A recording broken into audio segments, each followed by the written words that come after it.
Good evening. It's another episode of Drinks Coach. Vinesack, Drinks Coach UK, all lowercase. Press subscribe below if you want to get notifications of 2 shows a week, pretty much every week. What did we do last Tuesday? We did Chardonnay from Burgundy, which is kind of where it's from, or where it was discovered, if that's the right way to describe that. And I was looking in the boxes, and I'm going to be doing one on Greek wine, but I'm waiting for samples to roll in. So I've postponed that to next week. For those of you guys, yes, you know who you are. Be patient. It'll be next week. I'll do one anyway. Some very nice wines have been sent to me by a good friend of mine, Irina. And we've got basically 5 Chardonnays here, which are not from Burgundy, or indeed from France, or indeed from Europe. They're all New World, obviously California and the Northwest Pacific, like Washington State and Oregon. They're in the Northern Hemisphere, the rest are from the Southern Hemisphere. But I thought it'd be quite fun just to pull them out and see what they look like. And also, they're wines that are generally quite widely available, and reasonably well priced too. So, what have we got here? Well, we have a wine from Columbia Valley, from Columbia Winery no less, which is a Washington State Chardonnay. Retails around the £15-16 mark. I think in Ocado it's down from 18 to 16 at the moment. You can buy it slightly cheaper if you shop around. Edna Valley Chardonnay, which is a great value, brilliant value stalwart of the Majestic lineup. And I've been drinking this, and the Pinot Noir, which is terrific value for money. For donkeys onkeys. This is another £15 touch roughly. I think the Pinot Noir, when it's on offer, is even cheaper than that. But very, very good value for money if you just like big sunshine strawberry drinking. Great barbecue wine, chilled or otherwise. And we've also got a wine here from Mendoza, which is where 2/3 of all the grapes in Argentina come from. And it's a very, very large region. Gigantic. Country-sized area.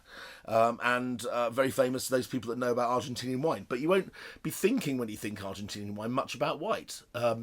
There's a variety called Torres grown there, which is a muscat cross, which some people either love or hate. It can taste quite cologne-y and perfumed, lychee and jasmine. If it's well done and it's concentrated and it's grown in high altitude vineyards, wonderful concentration of floral fruit and flavours, and goes very well with empanadas in the country, the only country in the world that serves pie as a starter. So we've got that. We've also got one token unusual Australian Chardonnay. Unusual in one sense, that is, that if you're going to the cutting edge cliff face of premium Australian Chardonnay, Coonawarra is not where you look. Okay, Coonawarra is mostly famous for making quite superb Cabernet Sauvignon and some quite half decent Syrah too. But there are a few vineyards which still have Chardonnay, which are basically almost a throwback to where Australia was in the sort of 70s and 80s. There's an area a bit further inland with very similar soil to Coonawarra called Padthaway, where a lot of the premium vineyards of Lindemans and stuff, the great legend producers of Australia, where those fruits came from. And Hollick, family-owned winery, I think goes back to the 60s, early 60s in fact. And I remember in 1994 flying over Ayers Rock, only to be told that the captain flying the plane was the brother of the owner, and it was Captain Hollick, and he flew twice around Ayers Rock, so everyone on each side of the jumbo jet got a view, which I thought was really fantastic. And then we've got an ND wine here from one of the most famous, if possibly the most famous wine family in the world, which is the Familia Torres of Spain. Miramar Torres, fantastic wines in America. This wine is actually from Limarí, which wasn't there 20 years ago. Complete desert. And the driest place on earth. So it's been quite fun to talk about that. I haven't tasted this yet, but I have very high hopes. In fact, I should have probably checked to see what price it is, but I imagine it's not the cheapest wine in this lineup, which is the reason why I put it at the end. Okay, so we're only 4 minutes in. I've just rambled on a bit. I mustn't forget to say something about Chardonnay on the way. We've got a couple of glasses here. We've got my normal standard tasting glass and my Salcombe gin chalice, which you know I always like Chardonnay and Pinot Noir out of. Let's move those out of the way. They're a bit cluttery, aren't they? And we'll use this on the bigger wine if necessary. Right, so what does 15 odd quid buy you from the Northwest Pacific? Now, I've always wanted to go and visit the Pinot Noir vineyards of Oregon. Again, there's some vineyards from Torres up there, I think. I have actually visited the vineyards of Washington State, obviously, which borders over Columbia Valley. So Columbia Valley is in Washington and in Oregon. It's on both sides. There are some vineyards that have been planted a very, very long time ago, even by, I think, monks in the 70s. There's a winery in Walla Walla called Seven Hills that has vineyards in Columbia Valley, amongst other places, where the vines were planted, now going maybe 50 years old now. So although when we think of America and United States, we think about Californian wine, Oregon and Washington State are firmly established as traditional regions, which are at least as old as modern South African winemaking and Australian winemaking. So mustn't rule them out. And in fact, there are lots of states in America growing really good wine. Niagara, right up there on the Niagara Lake. I think there's over 100 vineyards in Texas as well. They're everywhere. Really, we're just concentrating on the ones that you're probably surprised by, but actually are right up there in terms of volume. So, Columbia Winery. Quite pale in colour. This is a 2016, I think. Yeah, I don't know what the vintage quality was like. But typical of Californian Chardonnay styles. This wine's going to be big, quite creamy in texture. People have their own sort of cult styles that they like, and that's as much to do with what the consumer wants or what kind of food you eat in the area as anything else. And these things take a long time to evolve as what food in a region gets more refined, more complex and more embedded over sometimes 1,000 years. Let's say, the town in France that was occupied by the Romans up until now, you'll find that the drinks kind of evolve within that gastronomy to fit with the food. And let's be honest, America's still a New World occupied territory. With that in mind, the food is still quite, I don't want to say unsophisticated, because we all love American food, right? We love it. Give me a hot dog, a beef dog, give me a cheeseburger from Shake Shack. Yes, please. And they are the king of barbecue. But, I don't know what the South Americans have to say about that. But what I'm saying here is that the wine, it sometimes belies its quality because the flavours are so bold. In the same way that a Ford Mustang is a really handsome car and it goes like shit off a shovel. And they're handled pretty well these days, despite the sheer size of those cars. But there is something quite massive about it, and everything's big scale. Like America, everything's big. And you'll find that the Chardonnays tend to be like that. There are almost, I can't think of any off the bat Chardonnays, even by the really premium producers, which you could describe as Chablis-like, or really seriously ice kind of mineralic and Burgundian like Chazanne Montrachet. But you do get wines as big as Montrachet and as big as Meursault, and with alcohols that can defy belief sometimes. I remember a trophy-winning Chardonnay made by the great Gallo. I think it was called Laguna Ranch Chardonnay. If I remember the vintage, 99 I think it was, and it was 16.2% alcohol. Well, if it was winning trophies, then obviously the judges that judged it didn't notice it was that high in alcohol, so it still works. But it was a gigantic wine. So, let's stop talking, let's taste. Well, as I said before, it's 2016. It would be unusual, actually, on the marketplace today to find New World Chardonnay any older than 1 or 2 years old on the shelf, with the exception of California and the Northwest Pacific in America, where it's quite common to age your Chardonnays. They're big, they're bold, they're structured, they've got alcohol, they've got loads of extract, they've got loads of colour, and they're usually aged in quite a high proportion of new oak, which is one of the reasons why they tend to be quite expensive. One of the reasons. So this wine is 4 years old. If you drank a Macon from 2016, it would be perfectly delicious right now. But certainly other New World alternatives, you'd be looking at 2016 going, oh, that's a bit long in the tooth. I'm looking for something from 2019, please. Because they're made in a way to be drunk young and primary. This wine has all the artefact of a wine that's been aged, like a Burgundy, only a much bigger suntan, right? So,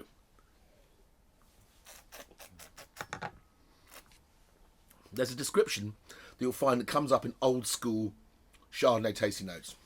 And that's buttery. Okay. This wine is most definitely buttery. there was a time when people went, oh, I love Chardonnay, I love a buttery Chardonnay, and they would look for that particular characteristic in their wines. Comes with a little bit of age. It comes because the process of making the wine, the fermentation process, is then extended by a secondary fermentation using leuconostoc bacteria. And the bacteria changes the chemical composition of the wine, increasing the alcohol level, but also reducing the acidity from the apple flavours, malic acid, into creamy, yogurty flavours, lactic acid, which is why we call this the malolactic fermentation. Butter, I've lost count of the number of people, just even walk up to me in the street that know I'm on some TV from time to time and go, oh, you know those Chardonnays, buttery Chardonnays, all they disappeared, didn't they? Where'd they go? Why we stopped making buttery Chardonnay? We like buttery Chardonnay. Well, I'll tell you why. The diacetyl, which is the chemical in the drink which makes it taste sort of lactic and creamy and buttery, is quite an unstable product to have in your drink. You don't really want it in there because it can ultimately turn into sorbitol, which is a very, very, very bitter substance. So wines that tend to have a butteriness about them have a risk that maybe 4 or 5 years down the line, the wines won't get softer, they get harder. So we see it as a fault. In competition, when we're judging wines like this, blind tastings, wine number 13406 from California, you taste it and go, that's a bit buttery, reject, which is a shame, because customers fucking love it, right? So let's not be judges now. Let's be drinkers and say, if you're missing a buttery Chardonnay, I tap up Ocado, $15.99. It's just that. It's just that classic old school Californian buttery Chardonnay. It's like banana custard. Perfectly decent drink. Okay, nice and light and limpid in the mouth. Very, very good with food, surprisingly. I would go with something like a West Coast chowder, a creamy chowder with clams and bacon, or fire-roasted salmon. Absolutely fantastic with that. Good American flavours with good American wine. So, now we're going to Edna Vineyard. Edna's from the Central Coast. If you look at the Californian strip of wine regions, I suppose a bit like Burgundy, the further up you go, the more serious they appear to become, or more premium vineyards. The further south, the vineyards are very, very warm. And in fact, there are very few places on earth which grow grapes which are warmer than California. But they're used to it. They know how to handle it. And they make wines of a style which people clearly love because they always run out. The Central Coast is the central bit. The valley around there is very, very warm, very, very heavily planted with vineyards. But it's not hillsides. It doesn't have the fog of, let's say, Russian River up in the north of Sonoma. You don't have the same valley effect that you have in places like the Napa. You're further south, San Luis Obispo, I'm thinking Santa Barbara. A very, very beautiful place to be, and it's a place I've always wanted to visit. But here we've got a wine which is a little bit younger than the one before. This is 2018. I did recently try 2015 Edna Valley, and it shocked the shit out of me. The wine was perfectly acceptably delicious to drink. I think a bit long in the tooth for some people's palates, if you're used to drinking young, fresh Chardonnay. But if you're a restaurateur, a wine that I would be pushing my sommelier to be pushing onto people going, try have this with a buttery pasta dish or something. It would have been fantastic. Anyway, 2018, so a little younger. This is 2 years old. It spent, I think, a year in wood. I didn't actually check, but I've drunk this wine so many times, I'm kind of familiar with it. First smell, very, very strong smell of quince, which is a very typical Chardonnay aroma. Very quincy, a little bit more moderate, believe it or not. I mean, this is obviously a lot further north, and you think a lot more cooler, but Columbia Valley is quite a long way inland, where Edna Valley is by the coast. So they get very, very, very warm summer days here and cold nights, where here it's more moderated by the Pacific Ocean.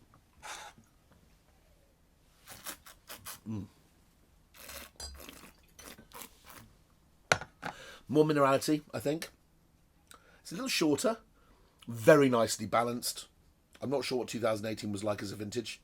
Don't care, wine's fine.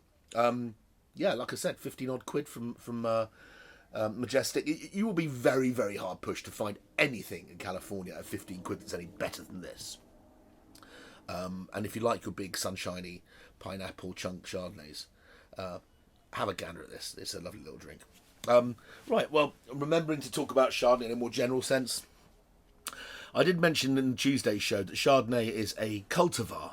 That is to say that there are lots of different clones, lots of frankly, lots of different grape varieties under the subheading of Chardonnay. Very famously, a producer in South Africa back in the 90s, before it was legal to bring cuttings in, and there was a very, very long hoo-ha and bureaucratic process about having them quarantined before they were allowed to be planted, for risk of damaging the environment, quite rightly. Some people have stole some cuttings from the world's most expensive, or most prized Chardonnay, well, certainly one of them. I think it was from the Bonneau de Martre vineyard in Court on Charlemagne. A truly majestic wine. One of the great all-time wines for me. They picked the clippings, they wrapped them in wet paper, put them in a suitcase, took them out to South Africa, planted, propagated, and made a vineyard. And they couldn't quite work out why the vineyard wasn't performing the way it should, until an ampelographer, which is a vineyard scientist, somebody who identifies different grape varieties, came and said, "You haven't got Chardonnay in this vineyard. It's all Auxerrois," which is, I think it's fair to say, an inferior variety to Chardonnay. But the fact was, it was picked from a vineyard where the white wines cost over £500 a bottle, which just goes to show that even in France, not all is what it seems. There could be some Chardonnay, there was probably a few Pinot Gris vines in there was probably some Auxerrois in there was probably some Pinot Blanc in there, and then lots of sub-clones of Chardonnay. There's different clones, Clone 6, a very famous clone, which is called Hen and Chicken, where the grapes are both big and small on the same bunch, so you get sort of like small, tart, green acidity from the small bunches, and big, juicy acidity from the big ones. And then there are more uniform clones, which produce a much more consistent fruit. The Mendoza clone is very famous. And yeah, you mix them all together and you get an orchestral flavour, don't you? You get all these different flavours bouncing around in the glass, rather than just the sound of one violin, right? So, Chardonnay, it's very important when you say you like Chardonnay, or if you like Chardonnay, that you qualify where you got it from and how old it was when you drank it. Because Chardonnay can take so many different forms. It can be a dessert wine from Austria. Rooster Asbruch can be made from Chardonnay. It can be a Blanc de Blanc champagne or English sparkling wine. A Blanc de Blanc is almost always a Chardonnay in this country. Quite stunning, some of them, but very dry, very acidic. Chablis is always 100% Chardonnay. And then you've got these subtropical pineapple bombs from places like the Hunter Valley in California. So, yeah, don't knock Chardonnay, first of all. If you say you don't like Chardonnay, well, you would have had to taste 400 odd Chardonnays before you can categorically make that statement.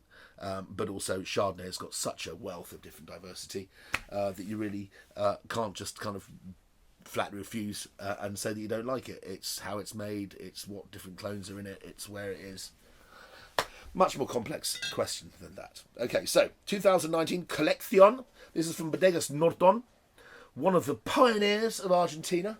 They made fantastic Malbec. Our first Malbec ever drank from Argentina was a Norton Malbec, sold when I was a whippersnapper under manager, an assistant manager in Oddbins back in 1992. And it changed my life. Norton's quite well known for their Chardonnay. This is a workaday level of quality. I think this is around a tenner. I should have checked, but it'll all be in the knockdown. So just press the click on the description and you'll see the prices and hopefully links to where you can buy some of these wines. But I think this is, about a tenner. So by far the cheapest so far. Again, you're seeing a consistently kind of straw green hue, pale colour.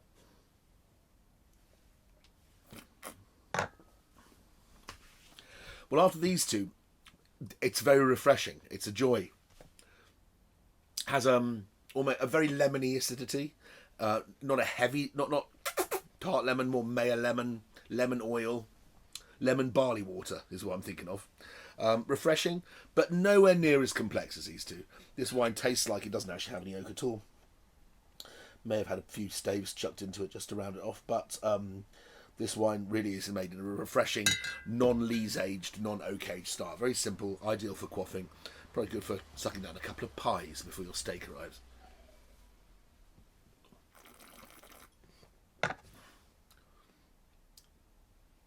No foul. Perfectly acceptable wine. When I'm thinking about the price it's at, that's fine. Not particularly exciting. But then again, wines around that price will taste similar.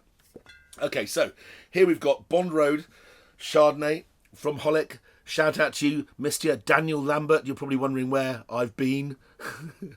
I'll get around to it in the end, and I will do your Welsh wines, I promise. Go to Wales next week. Maybe I should do it then. Okay, so Why am I doing this wine? Well, a bit like the first wine, it was kind of a throwback. And people going, why can't you get Chardonnay like that anymore? This, for me, is the style of Chardonnay which you so rarely find in Australia anymore. And I loved it. This is what got me going. Pineapple chunks and sorbet and... Nice bit of oak in there. As honest as a day and long. Whack a couple of planks in. Beautiful, fresh fruit salad. You can see the star fruit. It's like almost like fruit salad chews.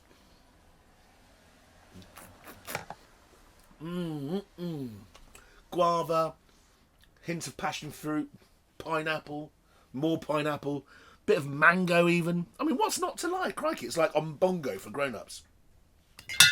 Delicious. 2017, that wine's 3 years old and it's just singing like a bird. Give me a massive plate of prawns, maybe some mango salsa, and play Listen Like Thieves by INXS, and I'm in a cloud of my own. Fantastic wine. I think it's in the late teens. Daniel, I'm sorry, yeah, I think it's about 16 quid, was it? Very, very, very nice wine. Clearly got me going as my favourite so far. But then, you know, it's not from the Yarra Valley, it's not from Adelaide Hills, it's not from Western Australia, or Gippsland or Tasmania. There are incredible places where you get premium, super premium Chardonnays in Australia. And Coonawarra is the last place you'd look, but I'm not going for that now. This is the wine which you've all been looking for, going, why didn't it taste like that anymore? Well, this one does. Okay. That was not hard to swallow. Okay, last wine. Cordillera, Reserva, Especial. Sorry, some cheese, so it's Especial. This is from the family of Miguel Torres. It's from the region of Limarí. And if you go to Limarí or El Cui, you're right up in the Atacama Desert. Thousands of feet up. The ground, it hasn't rained for so long in parts of the Atacama Desert that it is more sterile than the moon. You can lick the soil without any fear of any microbes or any dirt in your mouth. It's completely sterile. There are places in the Atacama Desert that have not seen rain for over 10,000 years, since before civilization basically started. That's not ideal for winemaking. No, it isn't. And some of the vineyards actually are still in areas where it only rains once properly every 4 years or so. But they do pipe water down from the Andes. You're never that far away from the Andes in Chile, are you? It's like 3,000 miles long and that thin. It's like a little string. So you can get water from the mountains where obviously it rains all the time, it precipitates, and they pump the water down, which means you can actually, because you're not regulated by the same rules that Europe is, you can put water in one vineyard and not put water in another. By stressing one vine, you can produce a Chardonnay that's 15% alcohol and concentrated, and by putting loads of water in another, you can make Chardonnay fully ripe at 9 to 10%. You can make a very nice sparkling wine out of it. It allows you complete control. And a bit like 90s music, like Go West, the king of wishful thinking, being given a 48-track digital music desk is not always the ideal thing, because you try and use all 48 tracks to start with. And it takes a while for people to realise what's good about what they've got and what's bad about what they've got. And these wines are now starting to find some finesse, but they were all over the place to start with when they went, we can do anything. If you can do everything, that's one thing, but you don't have to do everything. So, this wine is paler in colour than all of the others. What's happened to this wine that hasn't happened to the others? I imagine this is the first wine which has been fully barrel fermented in expensive French oak barriques. I'm going to put this in a glass that's worthy of the wine. I think this is a wine in the low, high 20s, about £28. But again, I need to check below. If I'm wrong, I'm wrong. I should have an idea once I've tasted it. You see, that's 20 times more refined than any of these. It's a different class. These guys surely should know what they're doing. They've been making exceptional wine for under a tenner in Penedès for as long as I've been old enough to drink. Viña Sol, Gran Viña Sol is made from Chardonnay and Parellada. They've been making Chardonnay as family for many, many, many decades.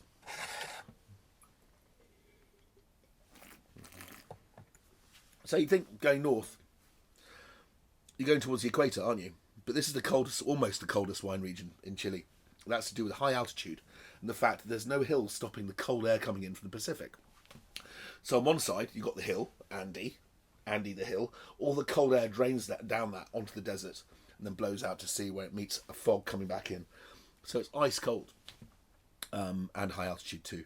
And these wines have a pristine nature, an arid concentration, which I think really will come good with time. I think we're getting to that point now where Chardonnay in Chile, particularly wines in this region, is world class. It's taken a while for them to get there. I mean, look, there's so many other places you could grow it, but everyone wants to try and do everything, right? So, Reserva Especial 2019, Parcelas Espinal in Tallinnay, so it's 2 single vineyards, Miguel Torres, Limarí Valle.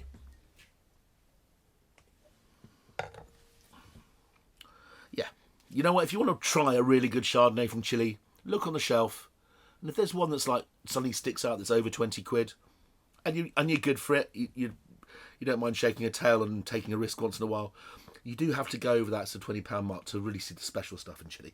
But it's starting to happen. Columbia Valley, right between Washington State and Oregon. Edna Valley, Central Coast, California, near San Diego and all that sort of stuff. Beautiful, sunshiny place. Baywatch wine. Then we've got this nice, simple, easy, quaffable Argentinian Chardonnay, perfect as an aperitivo. Then this absolute fruit salad of a wine, which is my favourite wine today. Okay, just over 15 quid. Buy it from Daniel Lambert Wines down the Mumbles near Swansea. Details below. And this, I can't remember who gave this to me. It might have been one of the great importers like Liberty or someone. But I'll put the information below. But I imagine that's twice as expensive as any of these. Thanks very much. See you next Tuesday. Greece, I think.